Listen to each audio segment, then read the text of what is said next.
Yo, yo, yo, what's up, everybody? Episode 145. Let's do it.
I don't know what to say, folks. I'll be quite honest. Yeah. I'm gonna be honest. Hi, if you're new to the show. I set this up today, and, yes, exactly. Mr. T couldn't stand it. He couldn't take it. Listen, I got really choked up setting this up today. I'm not kidding. I was putting it together and I was figuring out who was going to show up. And I don't own every action figure for this line. There's a couple I didn't get. And I always meant to get them and I never got them. But I was imagining those figures showing up today that aren't here and how they would react. And I got bugged out. I don't know what to say. Anywho, welcome. I'm Cardone. This is Evening Hour Live, episode 145. Please, if you're new to the group, come on in and say hello. We have a really fun group in here that chats. And so if you're a chatterer, say hello. If you're new, if you're a friend of mine and I don't know who you are, I don't know who's watching. This isn't like Instagram where you can see. Say hi. If you have a weird screen name, say hi. And also, I think the chat bot is working. So while you're watching the show, there's games going on in the chat. So please participate. Also, if you're into donating, bada bing, bada boom, there is a donation button. We got lots of great people. Lilith, John, Dan, Mama Cardone's in the house. Tony, Fallon, what's up? Who else? Eric, a whole bunch. And then there's a whole bunch of people I can't see. Only the people in the chat. Where are we here? Hi, there we are. Yeah, there's a lot to say today. We'll get to Pee-wee and all of that. Hopefully I don't have a meltdown.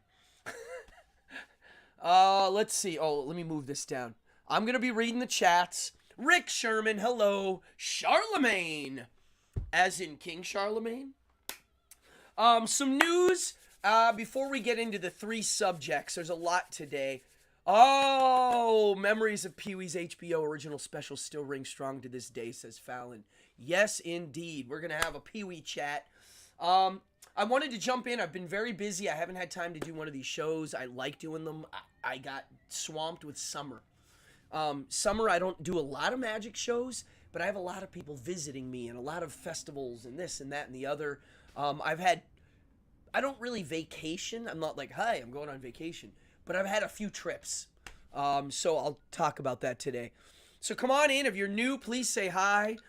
Billy Baloney's in the kitchen. I was going to go get him, but he is in a mound of other toys. Okay, so first of all, happy summer. Yeah, I haven't done anything interesting on the movie. Oh, wait, hold on. Yes, here it is. There's a big talking doll right here. This is the one. The talker doesn't work anymore in this either. Yeah. Emperor Charlemagne. I like this. Yes, of course. And he had a son named Pippin. I love it. Bruja, Florida. What's up? Hey. So, I didn't see any movies, but I did see Oppenheimer. I saw it with my mama who's watching. And I liked it a lot. We both liked it a lot. I'm not going to talk about it much. I want to see it again. There's a lot in it. It's a very big movie. Oh, this isn't a tape. This style here has the record that you pull, and there's actually a little record inside that spins. There are people that repair them. One day I'll get it. I think the newer ones had a recording box. These dolls, the Pee-wee dolls. I really liked Oppenheimer. I will see it again. I have not seen Barbie.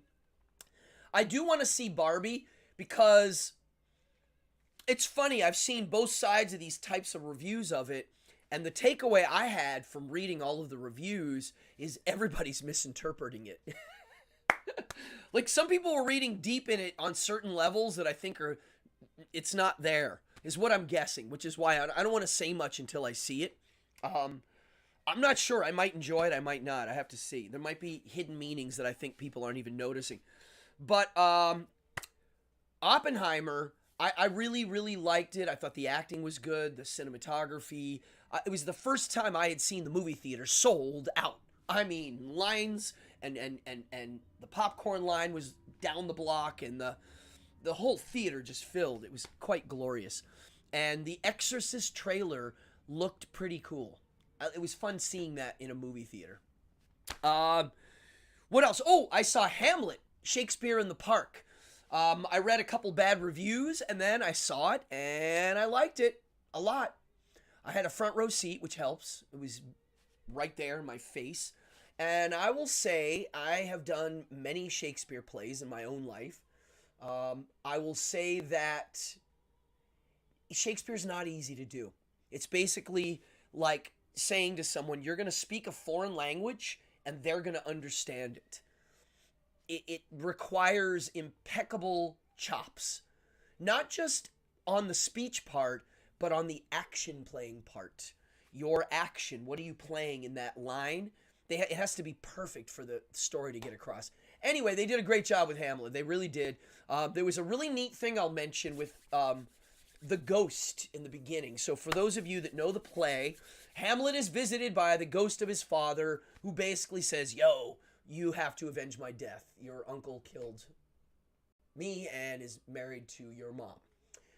I've seen it interpreted where somebody's pretending to be the ghost and they're doing it to scare Hamlet and tell him what's going on. But this one was neat because the ghost appears like it was like a video projection, and then it would disappear and Hamlet's eyes would roll up into his head. I think he was able to do it. And he would speak the father's lines as if he was possessed. It was quite good. So bravo, Shakespeare in the Park. It was really, really well done. The sound, the lighting, the set, the acting, bravo. Glad to see Shakespeare killing it. Okay, we got a good group in here. Keep it rolling. Anywho, that's going on. Oh, another big thing. So it looks like this amphitheater down the block really is going to get named Ramones Amphitheater. And we were going to do this Ramones Fest this summer to get it kind of ramped up, but we've decided to wait till next summer. And the reason is we want to give it an official, we want the first party to be, haha, we're naming it For Real. Because this summer we can't say it that it's for real yet. Even though everybody's behind it. We have Parks. They're behind. Uh-oh. Why is this computer... It's so weird. My Skype is popping up on the screen. This is not good. I don't know why. Folks, there's a glitch in my screen right now. Wow. If you can see and hear me, please type. My screen went white, and it just said Skype, Skype, Skype. It says there's a problem signing into Skype, and it's like bombarding me with it. If you can see me now, please let me know. Yeah, okay, good. Sorry about that. I mean, literally, my screen's still going nuts. I hate technology. What was I saying? Oh, Ramones. So guess what? I was interviewed. I don't know if I told you this in the last one. I was interviewed. I have to get rid of this or it's going to drive me nuts. The news. Oh, geez, Louise. Hold on. There we go. I get that. Oh, my God. This is going to drive me nuts, folks. I'm sorry. Cancel. I'm getting pop-ups on my screen, and I can't even tell if you guys can see me now or not. So what I might do is whip out my iPhone. Sorry, folks. Hold on one second. Technical difficulties. Wow, this is crazy. So I've never had this happen before, but basically some sort of pop-up virus invaded my screen. So hold on a second. Whoever's watching this, if you have my text me now and let me know if you can hear me right now. This is hilarious. I can't do any, like, I can't change anything on my Streamlabs because it keeps invading and popping up. Okay. I'm not going to touch anything. I'm just going to leave it.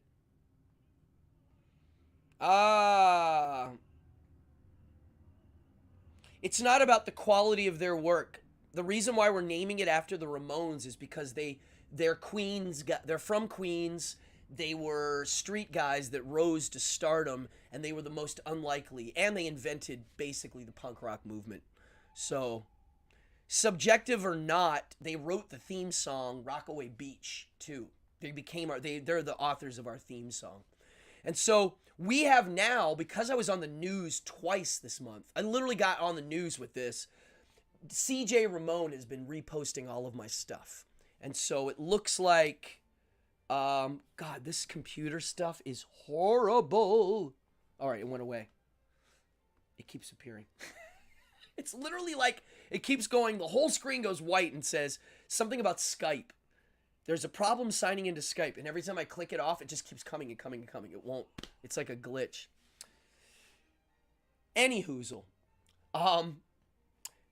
Yeah, so that's what's going on. We're going to wait. We actually are going to get backing for this. Like, people are really excited.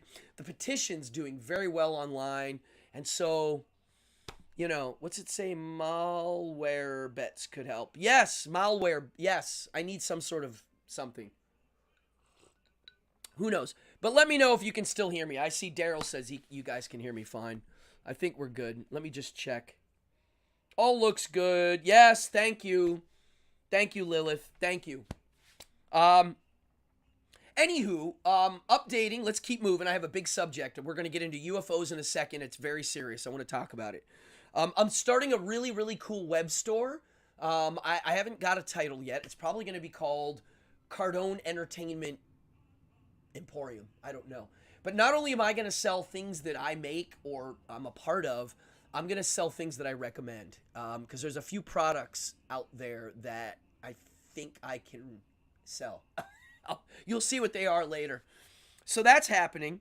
And as reading goes, I just started Booyah!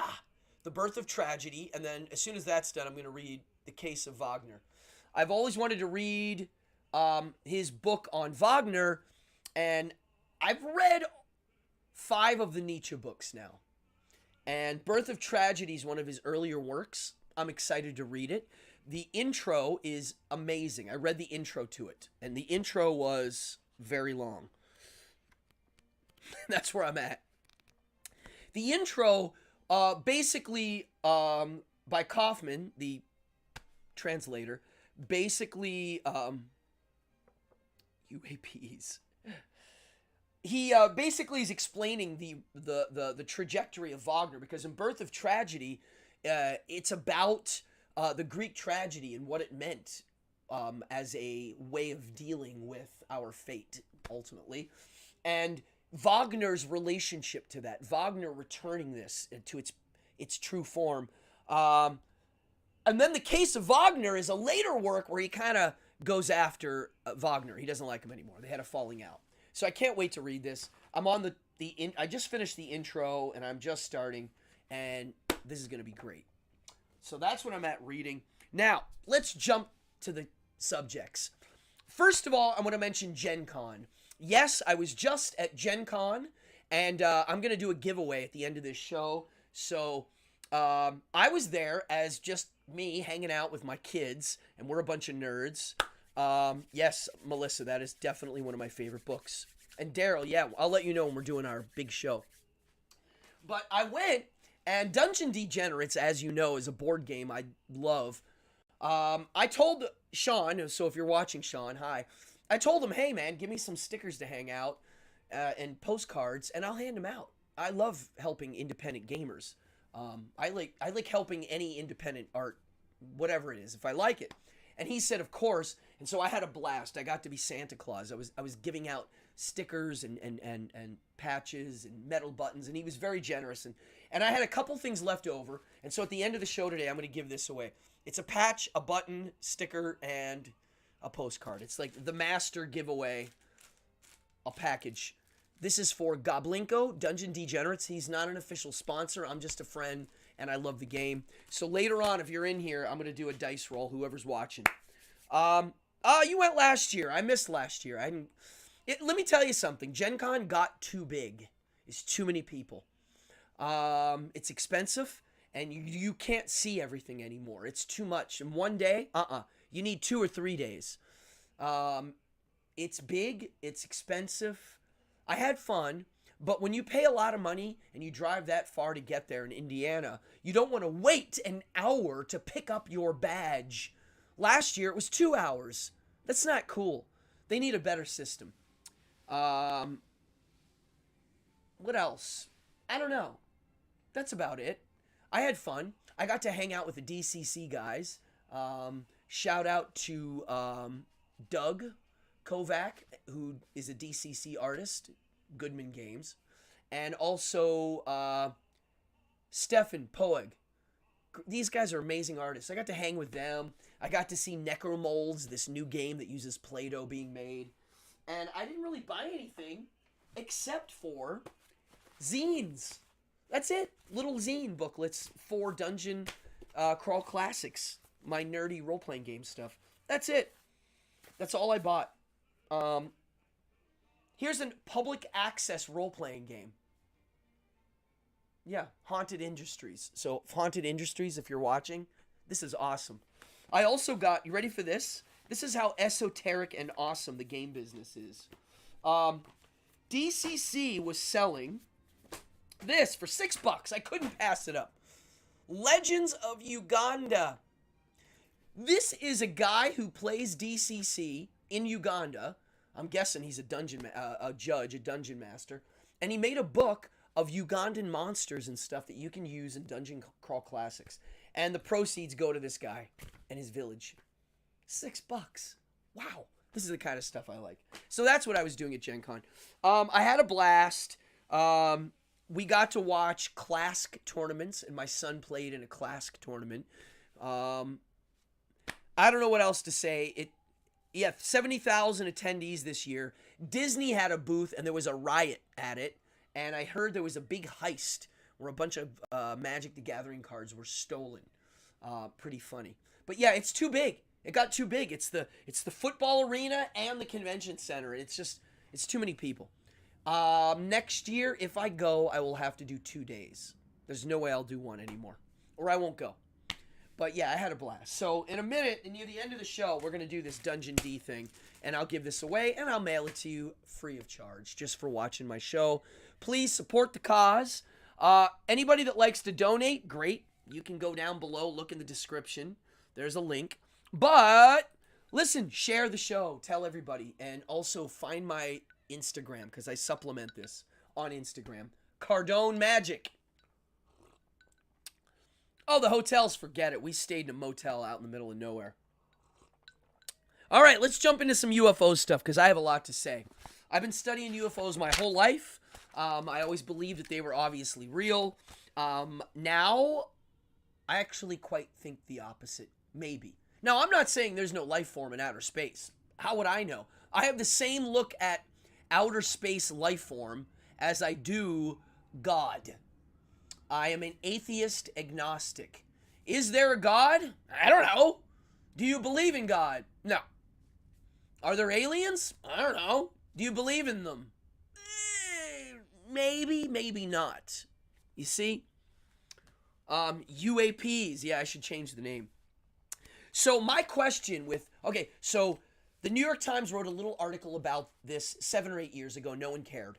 And the last few years, because of Lou Alessandro and that guy that's on the news that has the soul patch, who has nothing to do with anything, by the way. If you look him up, he's a con artist. That guy, I won't call him a con artist. He's a carny of sorts. He's a salesman. He's selling something. That guy, you've got Bob Lazar, you've got Jeremy Corbell, and you've got George Knapp and all of these guys, right? And now you have these Congress hearings. What's the guy's name? Grush, right? Okay. Grush is now an FBI whistleblower saying, yes, UFOs are real. You'd think that was like the smoking gun now. There's literally government guys coming out and saying it, right? My question right away was, in all of this new news, where's Bob Lazar? I'm looking for him. Bob Lazar, look him up if you don't know who he is. He's the guy that really claimed to have been there and done all of this 25, 30 years ago. Well, now he should be on TV going, told you so, but he's not. Now, here's the crazy part. When you look at the Congress hearings, okay, the Congress hearings, why did the Congress call out and give a shout out to George Knapp and Jeremy Corbell, the filmmakers, who have no evidence of anything other than testimonial evidence, bad videos they keep releasing? Why have none of the videos that we've seen show anything that makes your jaw hit the floor? It's all just like a dot moving. I want to see one with the dots doing something that makes you gasp. Nothing. Nothing. Nothing. The more you see, a real whistleblower is Assange. Yes, exactly. No, I forgot to mention, all of these whistleblowers were approved. They went to an office to get approval for this so they don't get in trouble. Well, that means you're not a whistleblower. What? What? Julian Assange is a real whistleblower. What's his name? The guy that lives in Russia now. Snowden, whistleblower. The real whistleblowers really do have to leave the country. The fake ones don't. So anyway, I don't want to say fake. I want to say something's going on here. I don't know what's going on. Something's going on. Now, it doesn't mean these guys aren't telling that they're not lying. Okay? I'm not saying that. I'm not calling anybody a liar. Bob Lazar could have seen all of this UFO stuff, and it still could be fake. You see what I'm saying? Like, everybody assumes aliens. I don't know why. Yo, Lorcan, what's up? So something's going on here. My question the whole time was, why now? Why is this coming out right now? Why are most of the UFO sightings in the U.S.? Now, I'm not saying there's weird stuff that goes on. There's the UFO story in Australia that's weird. There's the one in Africa. There's the one in Miami. There are mass sightings that don't make any sense. I don't have an explanation. I'm talking about the UAPs, the things flying around. Good murders and bad murders. I mean, ancient astronaut, great. Maybe it's true. Who knows? I've yet to see hard evidence. I mean, I see scrabbles of these weird little guys on caves, and sure. But it also could be our imagination, too. I mean, it's not that far-fetched. I want to see something that's like, I don't know what that is. When they ask George Knapp about evidence, he always goes, well, there's no real evidence. He'll say it. It's crazy. I really do think it is bread and circus. I really do. I really, really do. It doesn't make any sense to me. Listen, if we're nervous about UAPs flying around our warships, we don't talk about that. We don't. If I'm the king of America, and I'm like the king daddy of the army, and my jets are out there, and there are these little things flying around, and there are little things flying around our nukes that we don't know why they're at the nuclear base. I wouldn't be bragging about how baffled I am at it. You know, like, I would maybe, I don't, well, okay, so here's the first thing I want to mention. Why is it not possible that there's tech we don't know about yet? And I really mean that. I mean, like, the stuff Tesla was messing with, that when he croaked, they kind of collected and hid. How do we know that? I mean, it would be like if Einstein discovered this theory of relativity and didn't publish it, you know? Clearly that's possible. There are other things out there like that. Clearly. That are hard to understand. To look at the theory of relativity. Imagine if that was hidden tech. You know, like, and we just were hearing about it now. It'd be kind of hard to wrap your head around. So I would guess it's another branch of the government. Well, I already said it's private. The Grush guy was like, yeah, they're working with a private company now. So there it is. It's a private company that has tech we don't know about. Maybe one of the branches of the government's part of it. Don't know. The vids, I wrote down the vids are terrible. Oh, so the New York Post has a history of being more tabloid than the other news. But I will say something. They're the only news agency on YouTube that has a video criticizing this UFO thing. They're one of the only ones. Every other single news agency is out there bragging about it. And, like, not bragging, but, like, lifting it up. The left and the right, all of them. This guy on the New York Post did the deep research. He's the guy that realized that this Lou Alessandro guy who used to work for ATIP and blah, blah, blah, blah, blah. Like, all of this goes to the Skinwalker Ranch. The Skinwalker Ranch was a reality show, folks. When you see congressmen giving shout-outs to guys that worked or that owned the Skinwalker Ranch, something's not right. It's very sideshow, folks. Very sideshow. Right, Lorcan. Yeah, I mean, they're clearly hiding stuff. I mean, they have to. I mean, you just can't leak everything out, especially this stuff. The Chinese balloon. Yes. As if the Chinese needed a balloon to spy. Yeah, I mean. Oh, yeah. Right, it doesn't, Lilith says, right, it doesn't sound good. Oops, what's that thing right next to most important military? Something's weird. Something's not right here. They don't talk about these things. They never do. So why are they talking about it? Okay? I'm just saying, before we all jump on the UFO bandwagon, because again, there's no evidence. None. And even the videos suck. There's a couple guys that debunk every single video. Every single one. All of the ones where they're going, oh my God, it's going against the wind. Right? It still doesn't. There's so many factors involved that no one's looking at. And go to the New York Post YouTube and put New York Post UFO. There's this one journalist guy. I don't know who he is. He's some guy. Oh, I know. Grush, the FBI guy who's now doing the Congress. They said they were going to have 3 witnesses. It's him. It's the pilot, Fravor, who said he saw one, right? And it's some other guy. The Tic Tac is Fravor. Yes, that's him. So he was there. These 3 guys. So here's the thing. Grush, who's the new big-time whistleblower, right? Who's got a great story. He was hanging out at UFO conventions a few years ago at meeting Jeremy Corbell and George Knapp. That's all I got to say. Ding, ding, ding, ding, ding. My con artist bell goes off. Something's not right. Something's not right. I don't know what to say. So, that's my thoughts. I don't know what to say about it. Please do some research on your own. I'm telling you, the footage they're getting. Why would they leak the weakest stuff? If they were actually gonna like jazz our interest, I want to see one where it says that what they all say, which is like doing weird movements and stuff. You don't really see them. There aren't any. Um, oh my God, UA Pee Wee. I love it. He did. Aw, Pee Wee. All right, let's move to Pee Wee. I was shocked to hear he passed away and is gone. I was very shocked.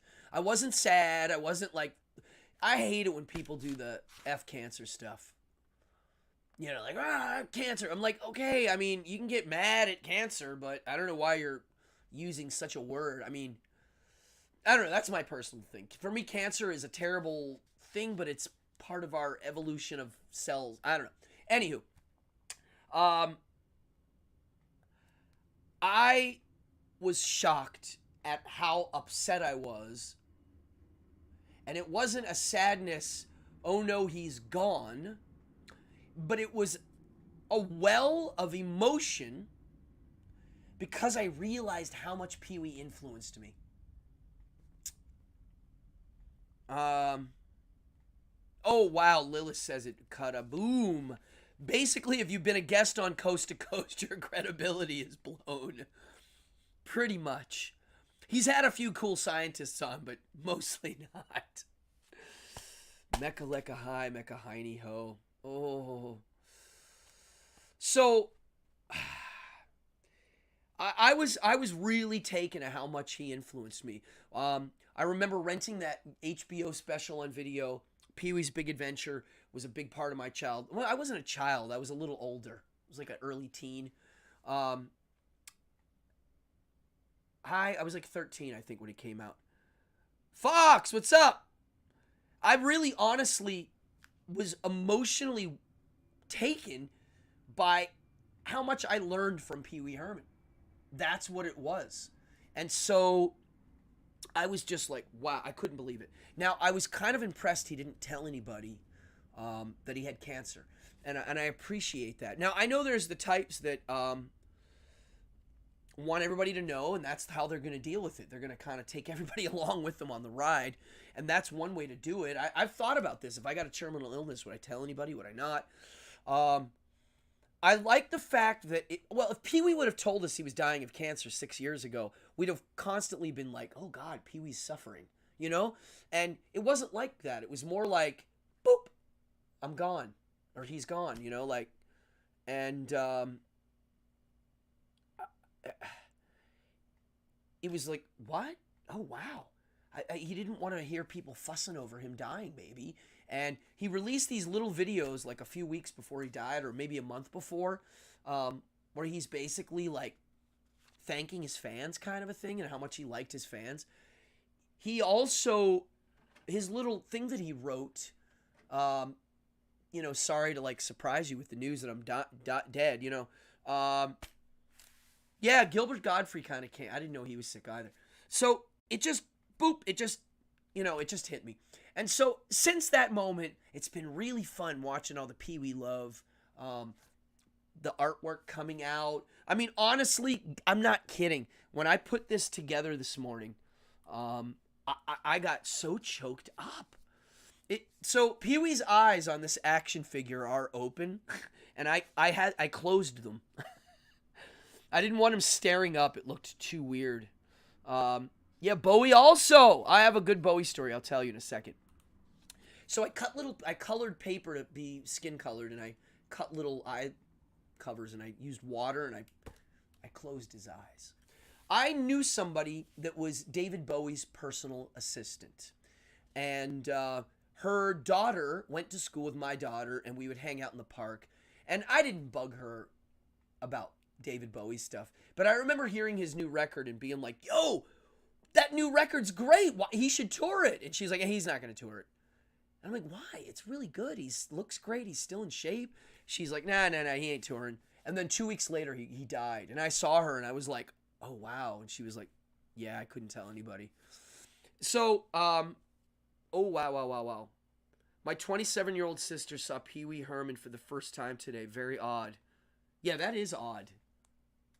Well, so I don't have the Cowboy Curtis figure. I want him. I'll get him eventually, maybe. I'm a major fan. I love Lawrence Fishburne, but I do have the King of Cartoons, and the first person to type his most famous role wins a prize. Not the one prize, but another prize. I will give somebody a prize. King of Cartoons, the original one, not the second one. His name's William, his real name. Write the first one to write exactly what he's famous for. You're either gonna have to know it, or you're gonna have to do a quick Google search. I can't control it right now. Who? The actor that played the King of Cartoons. Boom! Lilith. All right. Lilith, I have your address. You win a prize. You have something cool coming. Un momento. Let me make note.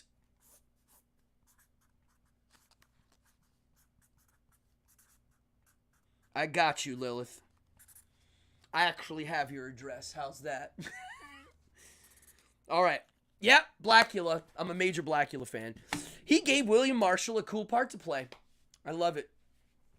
Yes, William Marshall, the King of Cartoons, is Blackula. So, I wanted to give a little story about why I think Pee-wee's brilliant. And a lot of you know I don't like character-driven variety artists. Mostly magicians. Meaning, I never liked it when a magician presents himself somebody other than himself. Like, you know, they wear a costume and a fake mustache or something like that kind of a thing. Because I don't think magic's fake. Like, if I'm doing a magic trick, I'm presenting it in real world time. It's here and now and live, and there's no need for the suspension of disbelief, right? And so, I always... Are there? I wonder if they're the original. I don't care if it's an original. I should just buy one. I need to now have all the cast members show up to this action figure funeral. Godzilla had to make an appearance in this because I know he liked Godzilla. So I don't like character-driven stuff only because in my fantasy world, I want people to be real. And I always like the circus because when someone walks out and they're a trapeze artist and they're wearing a superhero costume, ultimately, they really are that superhero and about to do those tricks. It's not like they're playing a character. They are a circus entertainer, and they are going to do these crazy spins. That guy really is the man in the canon. He's not acting like the man in the canon. He is that. And I really, really always hold that as the way I philosophically look at performance. I like honesty, and I like it when magic's the person, and you really are seeing them do magic. And so character-driven comedy, I'm not always into. I'm very picky with it, and side bed.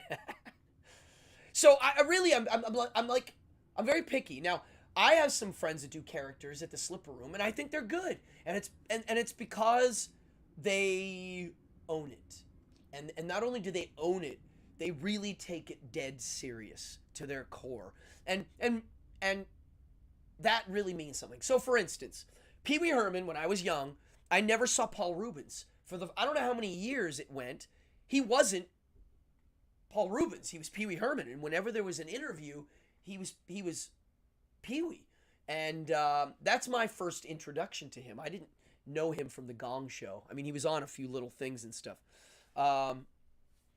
So, oh yeah, Miss Yvonne. Wow. Oh, I'll get to her. So, he's playing this part, and he's really doing it well, and he's nailing it, and he's making it a real guy, and he's really owning it. So, after Pee-wee did his show, the comedy show, he did a spoof of a children's entertainer who became a real children's entertainer. Mind-blowing. He went backwards, right?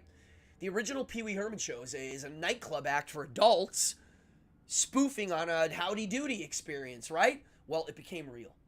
And eventually, he fell from grace because of the stupid Florida incident, which we don't even need to mention because who cares? Because it's dumb.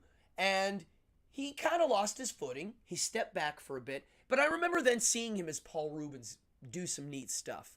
Like Buffy, like Blow. You know, he was getting bit parts and like nailing it, right? And when he did his Pee Wee Herman show on Broadway, the Playhouse, I had to go. So me, the ex-wife, and the kids, front row seats. This is why the man's brilliant. Let me tell you something. Oh yes, I watched The Dating Game the other day too. Very weird. Very weird. So, I'm sitting in the theater, front row. What theater was it at? I don't remember. I can't remember what theater. I can find the program somewhere. Somebody here might remember. So here's what happened. I'm sitting there excited. The audience, there's barely any kids. It's mostly adults. And I'm wondering, how is the show going to start? How do you, if I was Pee-wee, like, what, how would I start this kind of a show? Like, because to me, the beginning is very important. The first few minutes. So the house lights are up, the curtain is closed, people are sitting and talking, and nothing's going on. And I think it's like 10 minutes till curtain. And all of a sudden, Pee Wee Herman walks right out on stage and stands right in the middle. No house lights change, nothing. Nothing changes. There's no spotlight. I don't even think there was no spotlight or anything. He just walked out. And we were like, oh my God, he's right there. Ah! It was like shocking because there was no intro music, nothing. And he went, everybody stand up. Okay. So everybody stands up and he goes, and now we're going to do the Pledge of Allegiance. And the flag came down and the whole room did, I pledge allegiance to the flag of the United States of America. The whole thing. It was adorable. And everybody had, I remember just big smile. The whole room. Big smile. Just, there he is. All of our lives, we wanted to see him live. And here he is on Broadway. And then he went, and he giggled and walked off. And we were like, oh my God, I can't believe he just did that. Like, what? And then the curtain opened. And there was the Playhouse. And it looked just like pretty much that, except... Seriously, I mean, honestly, like, it was really one of the most perfect theatrical experiences ever. Now, why is that brilliant for me? Well, because he started the show in reality. It didn't start with fantasy fourth wall. It started with, hi, nice to meet you. I'm a real person. Without the lights changing. And I mean, really, the fact that he wanted to start it that way, it was like, perfect. The most perfect way. And I know that when that was going on, he spent a lot of time walking around the city in character. I'm sure he was having a blast. He really, really liked doing it. Well, it's Andy Kaufman, but in a way, not to criticize Andy Kaufman, he was great, but Pee-wee took it to another place. Pee-wee took it to a mythological level, and now, like, he's going to become part of that world. Yeah. Wow, so cool. That's what chokes me up, to think of Pee-wee and Godzilla and Dracula and Sherlock Holmes all, like, in a family. Yeah. Oh, yeah, the spleen. He was a really great character actor. He was really good in What We Do in Shadows. He had a couple bit parts in that. I mean, I don't know what else to say. He to me, it's funny, I like this type of art, but he's the Ramones of that kind of a thing. Because he was never an A-list celebrity, meaning like a Tom Cruise, but his influence was undeniable. I mean, if you watch Pee-wee's Big Adventure, this is Tim Burton's first film. And so I watched it the other day, and I realized, like, I mean, the movie's mostly Pee-wee, meaning his vibe. Now, the Tim Burton vibe complements the Pee Wee vibe. Clearly, you know, they're clearly from a piece from the same pod. I mean, and what a great way for him to start his directing career. I mean, it was the most perfect union of all time. So that movie alone, I mean, it's Pee Wee. It's like you can tell. It's his writing style. It's the aesthetics. It's all there. And I like how serious it is, the movie. It's a serious story. I get goosebumps in that movie. Now, the second Pee Wee movie, Big Top Pee Wee, I'm going to watch it in the next week. I haven't seen it in a while. I like it, but it's not my favorite. When I saw it at the movie theaters, I saw it with my mama. I only saw it once at the movie theaters. We saw it in Hollidaysburg, Fran. I remember. The first Pee Wee Herman, I think I saw 5 times in the movie theater. 5 times. I saw it once with my Aunt Edie, and then I went over and over. The second one I saw it once. It's okay. It has the longest kiss scene in movie history, I believe. The third one, I got to go to a Pee Wee Herman party and watch. And that was glorious. Isn't there a character in the Playhouse who's just a talking hand? You mean like one of these guys? There might have been an episode. I mean, there's a lot of episodes where he did weird stuff. But Billy Baloney's the little dummy. I have him in the other room. I should have brought him in. It was just so hard to get. The third one, the new one, Pee Wee's Big Holiday, I love. I really do. It's a great movie. It's got Joe Manganiello, and it's a cute movie. The one that I think is going to last the longest might be the Pee Wee Herman Christmas special. It's brilliant because it has so many guest celebrities. It has great music. It's got a great theme. It's this TV show. It's the Playhouse. It has a really great intro. I think it's the Marine Choir singing. Oh, root beer barrels. I gotta get some. I haven't had any in a while. The thing that I really liked in the Christmas special were the guest appearances. It's got Katie Lang. It's got Grace Jones. How about the wing of the Playhouse being built out of fruitcakes? And not only are there fruitcakes used to being built, the men building it are shirtless construction workers. Watch that show. In the background, there's all these hunky guys like in the back, like you can't imitate this stuff. I mean, it's truly wonderful stuff. We're lucky we got to live in the time period of Pee Wee Herman. He is going to be a Charlie Chaplin type, I think, and he really will be maybe somebody that there'll be tribute artists. You know, people will hire Pee Wee Herman to show up at an event. So, fruit salad! I do remember that. I do. I used to videotape them, you know, because it was pre-DVD, so they would be on and I would try to get a videotape in. But I have the box sets of all the episodes somewhere. I hope they do a Blu-ray. I don't like DVDs anymore. Once you get used to Blu-ray... Oh, I know what he did. So here's another thing Pee Wee Herman, I think, really he nailed. He would show vintage cartoons. He would show vintage 1950s mini documentaries.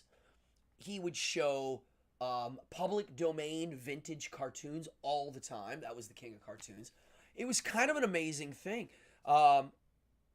Yeah, that's why Wrath of the Banshee. I don't know if I know you, but hi, nice to meet you. I have a funny feeling I'm gonna like Big Top Pee Wee. The second now watching it now. The Del Rubio triplets. Oh my God. So good. The Little Richard sequence on the Christmas special. The Cher sequence. The whole thing is just gold. I know Joan Rivers was a good fan. A good friend. The Del Rubio triplets. Wow, I forgot about them. Yeah, he really like was a curator of things no one would have gotten to know about unless he was involved, um, and I appreciate that. I appreciate his type of obscure pop culture um, curation than I do the Tarantino version. That's why I was never a Tarantino fan. To me, he's a curator of cool things, Tarantino. But I don't like his way of doing it. He kind of imitates it and makes movies out of it. I like the way Pee Wee Herman homages to it and literally will take the celebrity that's no one knows about or a vintage cartoon or a reference to something. I really do like that about him. He brought along clearly he's a fan of all these things and it's all in the show. It's all there. It's real. It's see, this is the part about him that I want to emphasize of why he influenced me is because he told me as a kid to be yourself, honestly. Even though he's playing a part, he's being himself, honestly. I don't know if I've ever mentioned this. Oh, you talk to your dogs in Terry's voice. I love it. Yeah, I mean, Pee Wee Herman, watching him as a kid, right? I saw him not as a character. I saw him as him letting himself go to the point where that's what it ends up being. And one of the analogies I'd like to use, which I think you'll really like, here's a good question from Charlemagne. Does it still make sense to consider art as an idealization? Ooh. Well, first of all, I don't know if I consider art.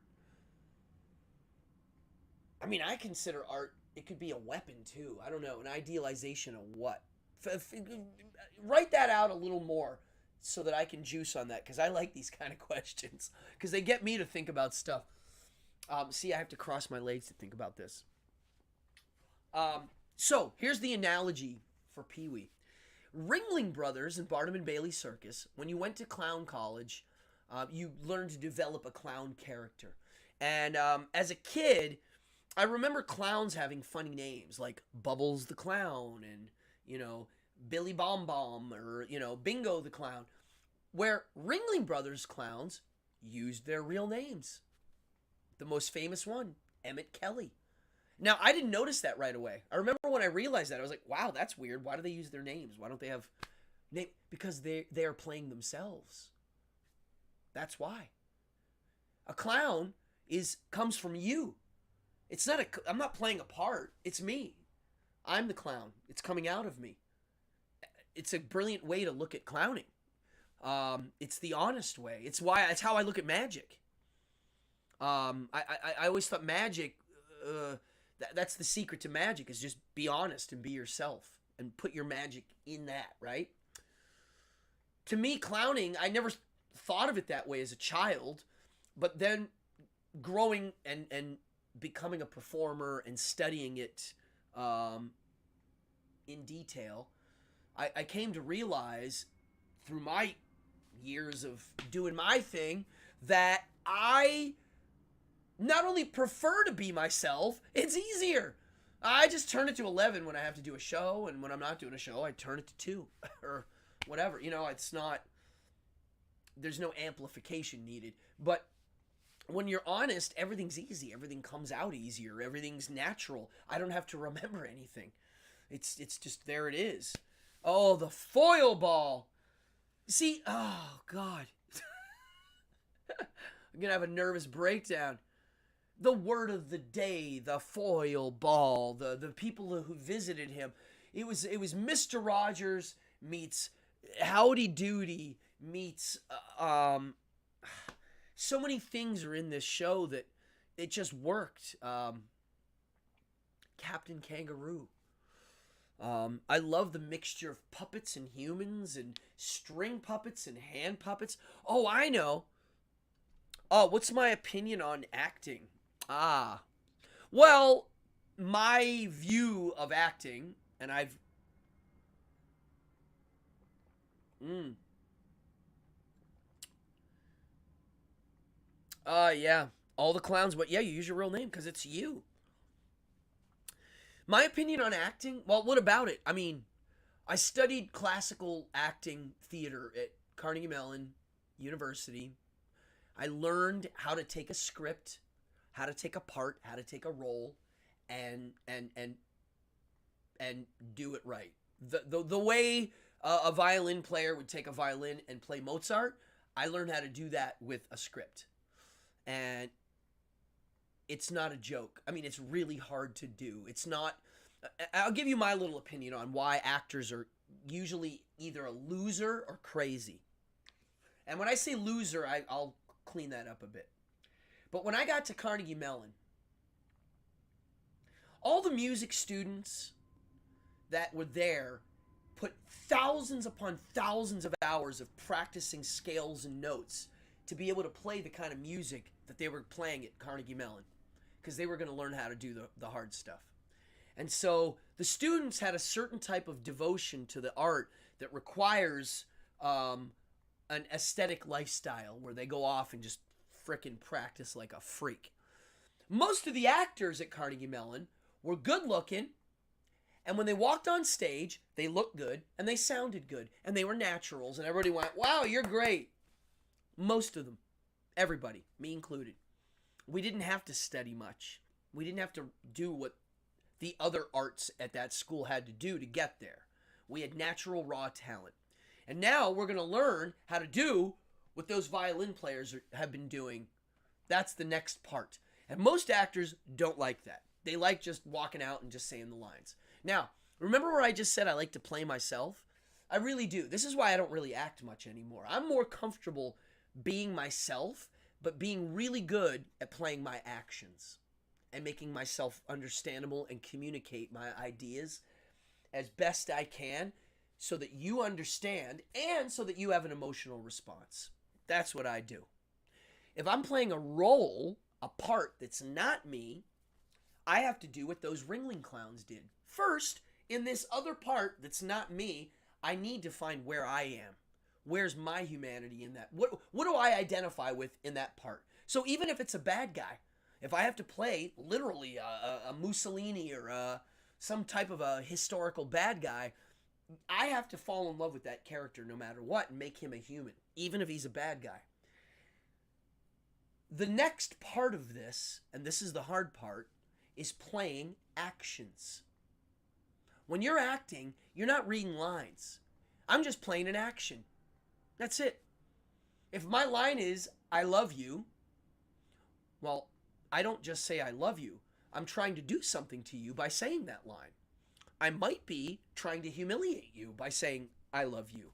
I also might be taunting you. I might be annoying you. I also might be flattering you. Well, whatever it is, I got to decide, or the play is already decided, or the director and I are deciding on it.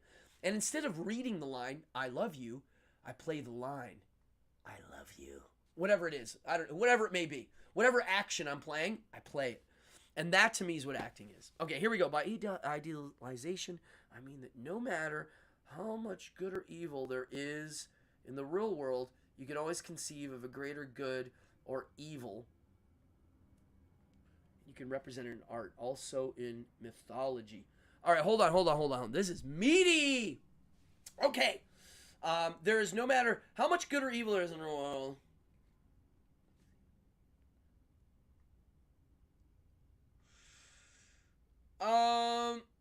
I still don't get the point of this. First of all, this is why this is hard for me to answer, and you can help me. I am the kind of person that does not believe in good or evil on objective terms. I can't do it. So maybe that helps your answer to the question. I am very subjective to the word good. I've been like that my whole life. I didn't know how to say that until recently, actually. I'm not only atheist, I'm also a good what would be a good word for that? Is there a word for that? somebody who doesn't believe in good. There's got to be a word for that. Is there a word? Why is there no word for that that's coming to my head? A no goodist. I can't even think of a word. An a what's another word for? What's the Latin word for good? I'm trying to invent words. Did you ever look up how many words Shakespeare invented? It's a lot. I like these kind of questions. Well, I mean, to me, representing of good and evil in art is all there is. It's the only place it can exist.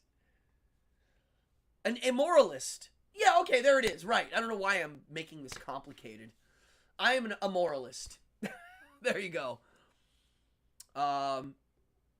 Chaotic neutral. Ooh, I like this. You got this group is wonderful. Instead of good or evil, you can apply to any other property. Okay, good.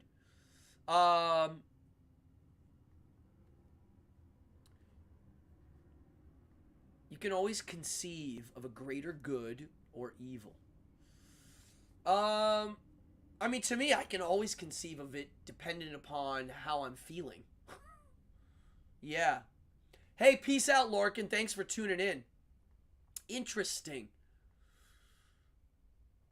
I like this. Well, I consider myself a bit of a nihilist, but to me, art, back to Charlemagne's bringing up art as a way to juggle all of these things, such as beauty, for example. Okay, now we're getting good.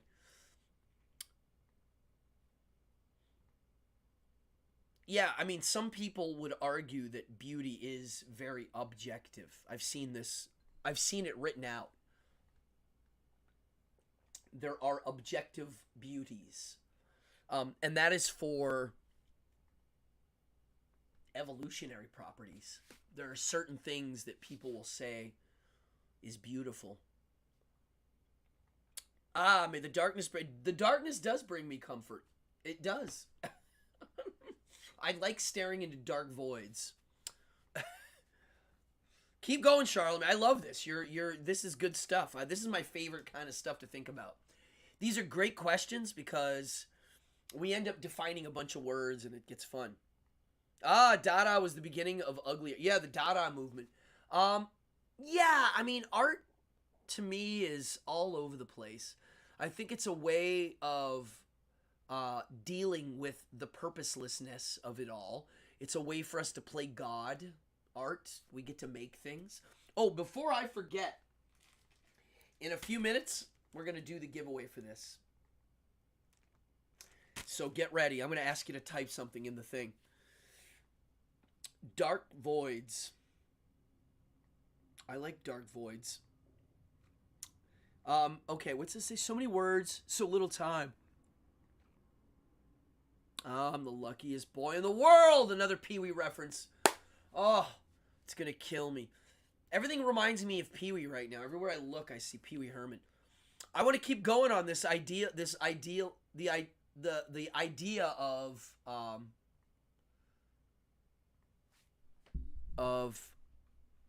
art being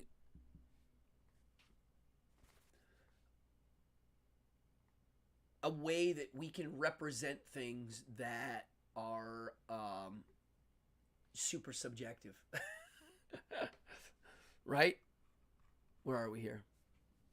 Art is a way to fill a few minutes. Seriously, I mean, that's what I'm getting from the Nietzsche books. Is for Friedrich Nietzsche, art was the answer for nihilism, basically, his version of nihilism. I consider myself a very happy nihilist. I don't think there's a point to anything, but I think that we can make our own points, and it can be productive and in a manner that makes our lives more enjoyable. You know, something like that.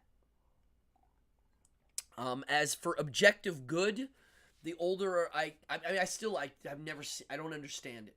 Even as a little kid, my brain kind of went that way. When something bad would happen, I would literally just kind of put myself in the bad guy's shoes, and immediately, even if the guy really was bad, I would still see where it was coming from. I would go, okay, yeah, yeah. Oh, it's moving in this direction. Now, from this point of view, it certainly doesn't look like from what this point of view is.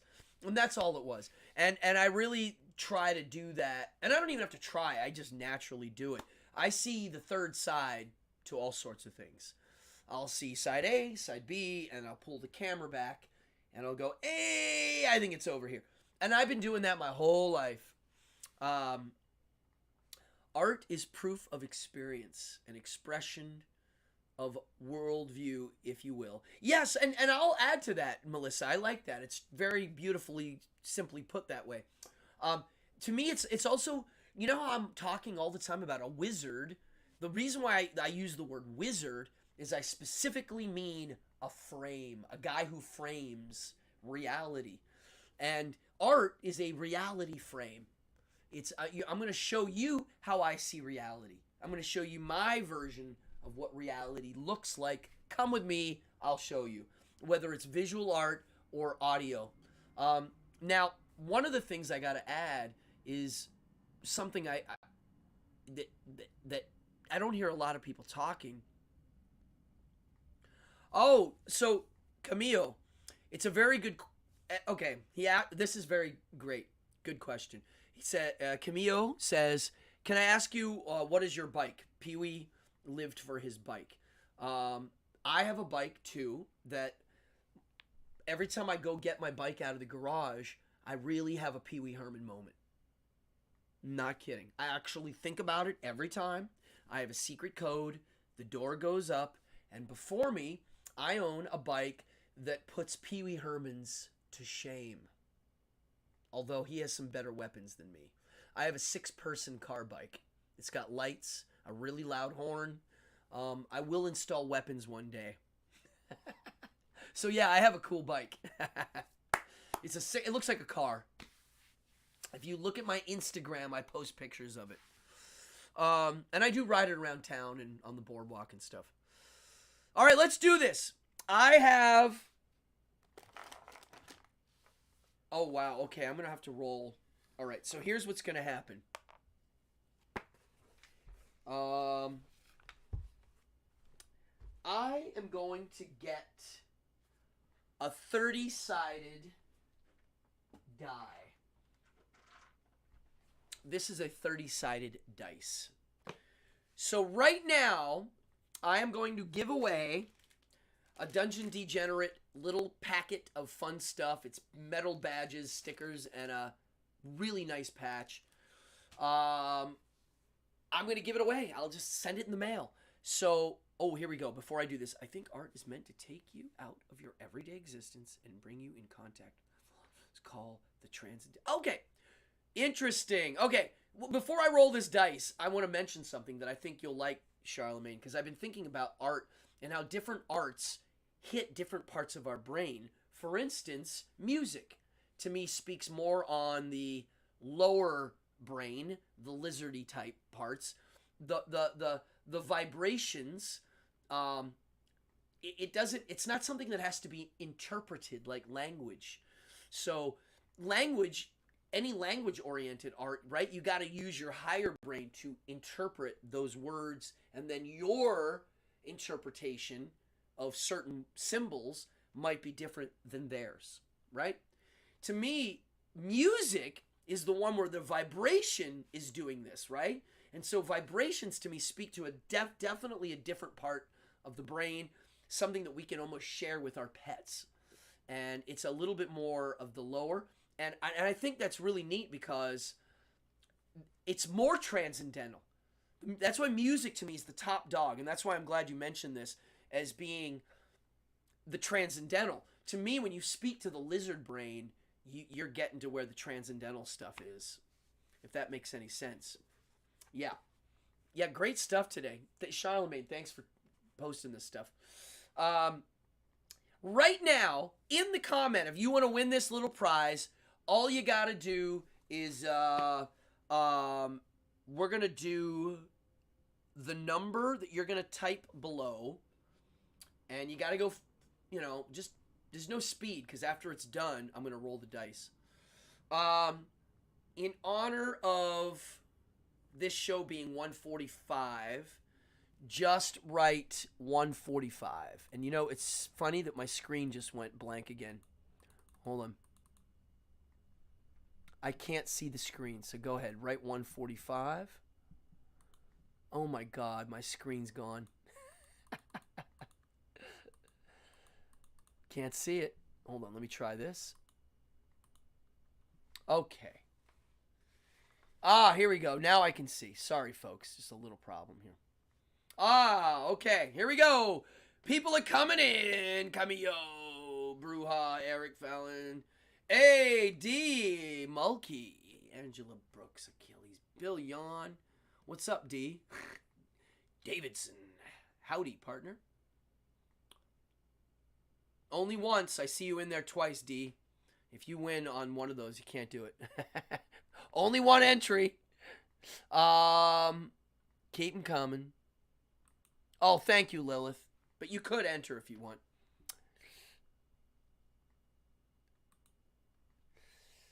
Keep them coming. Got a 30-sided dice, and I see a lot of people. I'll give it a couple minutes here. So, before I leave, because after this I'm going to go, I need to eat. And if it's not raining, I might go to the beach. I've been doing this thing where there's a couple of rocks that got placed on our beach in like this weird spot. And because of it, it turned it into kind of a little hangout. And the other day, I brought up my hunting blind. And it really, oh, that's okay. Don't worry about it, D. It was great. I'll just be honest. I made this little camping setup up there that at night is great. But last night, there was some beach creepers. We get bums on the beach, obviously. We're New York City. There's some bums up there. It's fine. They're allowed to be on the beach. If I was a bum, I'd be on the beach. Wait, I am a beach bum.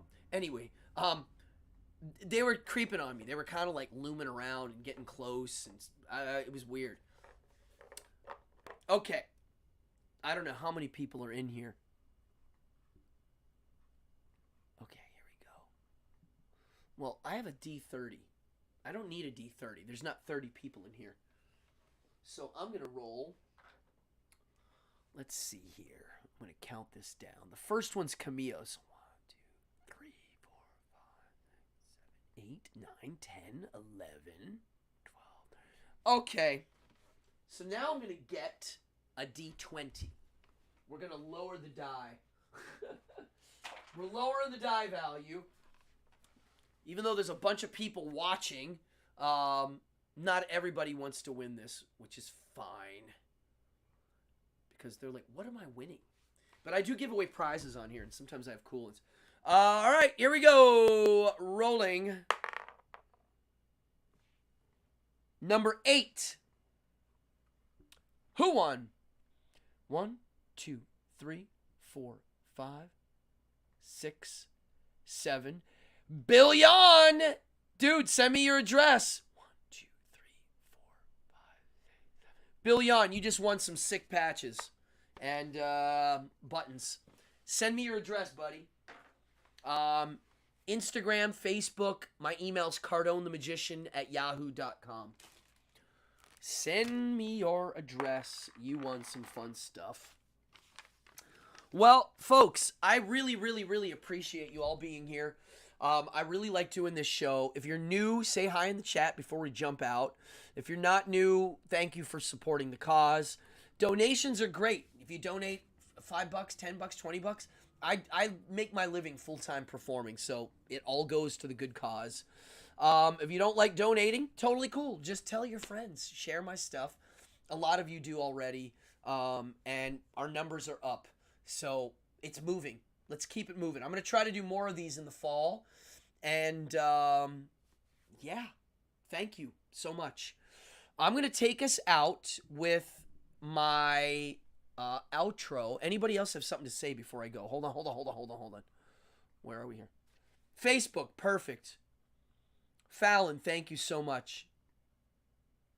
Yeah, party on Wayne. Thank you. This was a great episode. You got me thinking. I love it. Oh, someone's messaging me here. Keep in touch. Follow me on Instagram, Cardone Magic, and yeah, I will see you all around. Party on Wayne.